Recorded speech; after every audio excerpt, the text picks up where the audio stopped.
తరువాతి ప్రశ్న. ఆచార్య గారు, ప్రొక్రాస్టినేషన్ అంటే పనులను వాయిదా వేసే చెడ్డ అలవాటు గురించి ఏదైనా చెప్పండి.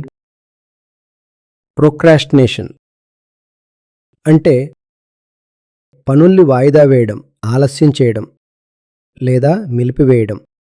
ఇది దానంతటా అది చెడ్డ విషయం ఏమీ కాదు. ముందుగా మనం అర్థం చేసుకోవాలి, ఏ పనినైనా వాయిదా వేయడం కూడా ఒక పనే. అది ఒక కర్మే అవుతుంది కదా. ఇప్పుడే నువ్వేం చేశావు అని ఎవరైనా నిన్ను అడిగితే నువ్వంటావు, నేను ఒక పని వాయిదా వేశాను అని. సరే, ఏదో ఒక పని నువ్వు ఇప్పుడే చేయాలని నిర్ణయించుకున్నావు, కానీ దాన్ని రేపటికి వాయిదా వేశావు. అప్పుడు ఎవరైనా ఇప్పుడేం చేశావు అని అడిగితే దానికి సరైన సమాధానం నేనేమీ చేయలేదు అని కాదు. దానికి సరైన సమాధానం నేను ఇప్పుడే నా పనిని రేపటికి వాయిదా వేశాను అని. అంటే నువ్వు ఏదో ఒకటి చేశావు గదా. ఇక్కడ ఒక మూలసూత్రం ఉంది. కర్మను కాదు, కర్తను చూడాలి. క్రియ కంటే ఎంతో ముఖ్యమైనవాడు కర్త. చేసిన పని కంటే ముఖ్యమైనవాడు ఆ పని చేసినవాడు. కర్మ కంటే ఎంతో ముఖ్యమైనవాడు కర్త.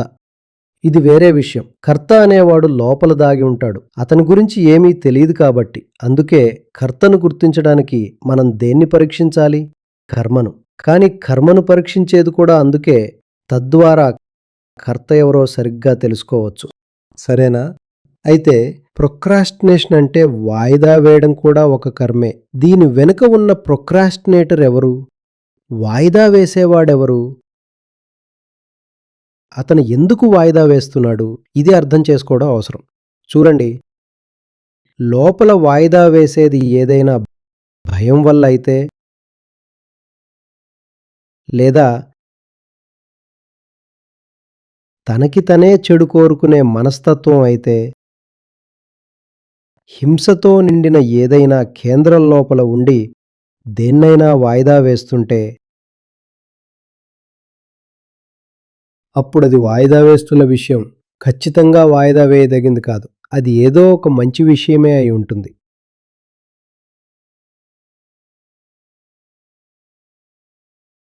అటువంటి సందర్భాల్లో వాయిదా వేసి నువ్వు చెడు చేశావు. ఎందుకంటే దేన్నైతే నువ్వు వాయిదా వేశావో అది నీకు మేలు చేసే విషయం. నువ్వు దాన్ని వాయిదా వేశావు ఎందుకంటే మీ ఉద్దేశం అల్పంగా ఉండటం, భయపడుతూ నీ అహాన్ని కాపాడుకోవాలని అనుకోవటం. వాయిదా వేసేవాడే తప్పుడు మనిషి. అందుకే అతను మంచి పనిని వాయిదా వేస్తున్నాడు. కానీ దీనికి విరుద్ధంగా ఇంకో విషయం కూడా జరగొచ్చు. రెండో విషయం ఏంటంటే, లోపల నువ్వు సరిగ్గా ఉన్నావు, నీలో సత్యం ఉంది, నీలో ప్రేమ ఉంది, అవగాహన ఉంది, నువ్వు ఎవరో నీకు తెలుసు. అందుకే ఏది సరైనదో ఏది సరైనది కాదో నీకు తెలుసు. ఏది సరైనది కాదో నీకు తెలుసు కాబట్టి ఆ తప్పుడు పనిని నువ్వు వాయిదా వేశావు. ఇప్పుడు ప్రొక్రాస్టినేషన్ అస్సలు చెడ్డది కాదు. జనం పదే పదే అడుగుతుంటారు, వాయిదా వేయడం చెడ్డది అని. లేదు, తనంతట తానుగా అది అస్సలు చెడ్డది కాదు.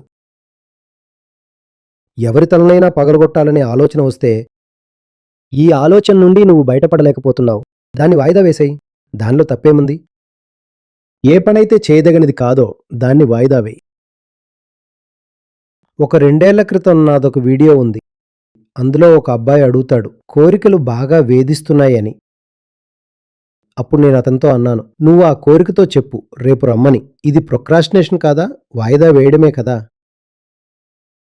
నీకు లోలోపల తెలుసు ఏది సరైనదో, కానీ బయట ఏది నీకు సరైనది కాదో, ఏది తప్పో అది నిన్ను ఆహ్వానిస్తోంది, ఆకర్షిస్తోంది, పిలుస్తోంది. ఇది తెలిసినా కూడా ఏది సరైనదో ఆ ఆహ్వానాన్ని నువ్వు సూటిగా కాదనలేకపోతున్నావు. అప్పుడు దాన్ని ఏం చేయాలి? వాయిదా వేయాలి. సరే, మేము వస్తాము, మీరు పిలుస్తున్నారు కాబట్టి వస్తాము, ఈరోజు కాదు రేపు వస్తాము అని. అప్పుడు ఈ వాయిదా వేయడం నీకొక మంచి స్నేహితుడు కూడా అవ్వచ్చు. నీకు తెలుసు ఒక పని నిస్సందేహంగా అవసరమని, కానీ ఇప్పుడు నిద్ర వస్తోంది. 2 విషయాలు జరగొచ్చు. పనిని వాయిదా వేయాలి లేదా నిద్రను వాయిదా వేయాలి.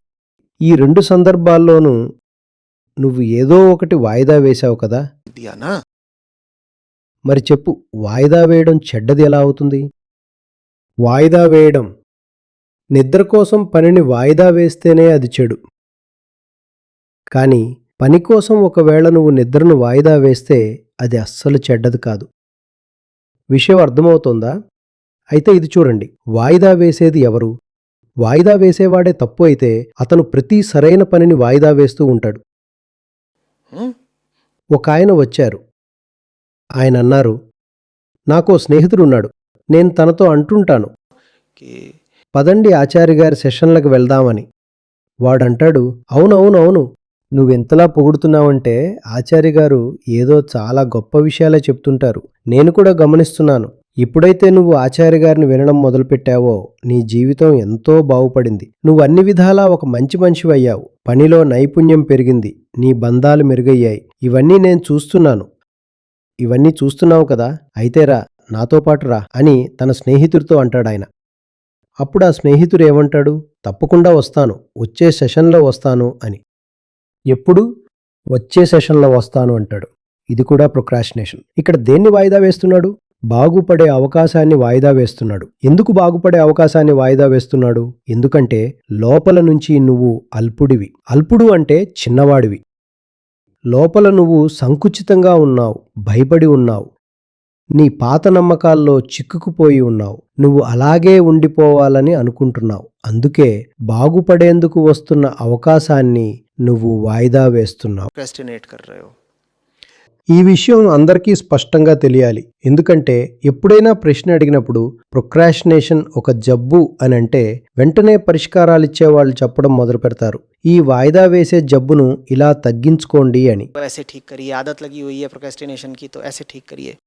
అసలు వాళ్ళు అడగరు, నువ్వు దేన్ని వాయిదా వేస్తున్నావు, ఎవరుగా ఉండి వాయిదా వేస్తున్నావు అని. సరైన వాడివైతే తప్పును వాయిదా వేస్తావు, తప్పుడు వాడివైతే సరైన దాన్ని వాయిదా వేస్తావు. కాబట్టి ముందు ఇది చూడండి, మీరు ఎవరు? ఒకవేళ నువ్వు సరైన వాడివైతే ప్రొక్రాస్టినేషన్ చాలా మంచి విషయం. అప్పుడు మర్చిపో నువ్వు ఏ కర్మ చేస్తున్నావు. కర్త సరైనవాడయ్యాడు కదా. కర్త సరైనవాడైతే అతని కర్మ ఎలాంటిదైనా అది తప్పు అయ్యే అవకాశమే లేదు. నువ్వు సరిగ్గా ఉండు ముందు, ఆ తర్వాత నీ వాయిదాలు కూడా శుభప్రదమవుతాయి. ఎవరైనా బుద్ధి ఉన్న వ్యక్తి, ఎవరి మనసులో అయితే లోతు ఉంటుందో, ఎవరి హృదయంలో ప్రేమ ఉంటుందో, అతను ఎప్పుడైనా వాయిదా వేస్తుంటే అతను సరిగ్గానే చేస్తున్నాడని అర్థం చేసుకోండి. చెయ్యకూడని పని అతను వాయిదా వేస్తున్నాడు, అందుకే వాయిదా వేస్తున్నాడు. మరోవైపు ఎవరైనా అటువంటి వ్యక్తిని వాయిదా వేస్తుంటే చూశారో, ఎవరి గురించి నీకు తెలుసు? మనసు ఇంకా పలచగా ఉందని, అతని చేతనలో ఇంకా పరిపక్వత రాలేదు అని. అల్లరివాడే, ఆలోచనలో ఎటువంటి లోతు లేదు, ప్రేమ కరుణల స్పర్శ అతనికి తగలలేదు. అటువంటి వ్యక్తి ఒకవేళ వాయిదా వేస్తుంటే అది సరైన అనివార్యమైన విషయమే అయి ఉంటుంది. దాన్నే వాయిదా వేస్తాడు, ఎందుకంటే మనిషే తప్పు కాబట్టి. ఒకవేళ మనిషే తప్పు అయితే అతను ఏ విషయాన్ని తప్పకుండా వాయిదా వేస్తాడు? ఏదైతే సరైనదో. కాబట్టి అతను దేన్ని వాయిదా వేస్తున్నాడని చూడకండి, ఇది తెలుసుకోండి, ఈ మనిషి తప్పు అయితే సరైన దాన్నే వాయిదా వేస్తాడు. కాబట్టి మీరు మీ దృష్టిని దీని మీద తక్కువ పెట్టండి. వాయిదా వేసే అలవాటు నుండి ఎలా బయటపడాలి అని. మీరు మీ దృష్టిని దీని మీద ఎక్కువ పెట్టండి, అసలు మీరు ఎవరు అని. లోపల ఈ వాయిదా వేసే కేంద్రం ఏదైతే ఉందో, ఆ వాయిదా వేయాలనే భావన, ఆ కోరిక ఏదైతే లోపల నుండి పుడుతోందో అది అసలు ఎందుకు పుడుతోంది? ఎవరి రక్షణ కోసం మీరు మీ పనిని వాయిదా వేయాలని అనుకుంటున్నారు? లోపల ఉద్దేశాలేంటి? ఎందుకంటే వాయిదా వేయటం మేరకు ఎప్పుడూ ఏదో ఒక ఉద్దేశం ఉంటుంది, మర్చిపోకండి. పనిని కూడా వాయిదా వేయొచ్చు, అలాగే నిద్రను కూడా వాయిదా వేయొచ్చు. కానీ ఈ రెండు సందర్భాల్లోనూ ఉద్దేశాలు ఎంతో వేర్వేరుగా ఉంటాయి. ఇదే అడగండి, వాయిదా వేయాలనైతే ఉంది, కానీ ఉద్దేశం ఏంటి? ఉద్దేశం గనక శుభప్రదమైతే నిస్సందేహంగా వాయిదా వేయండి. అప్పుడు వాయిదా వేయటం కూడా శుభమే అవుతుంది. సరేనా?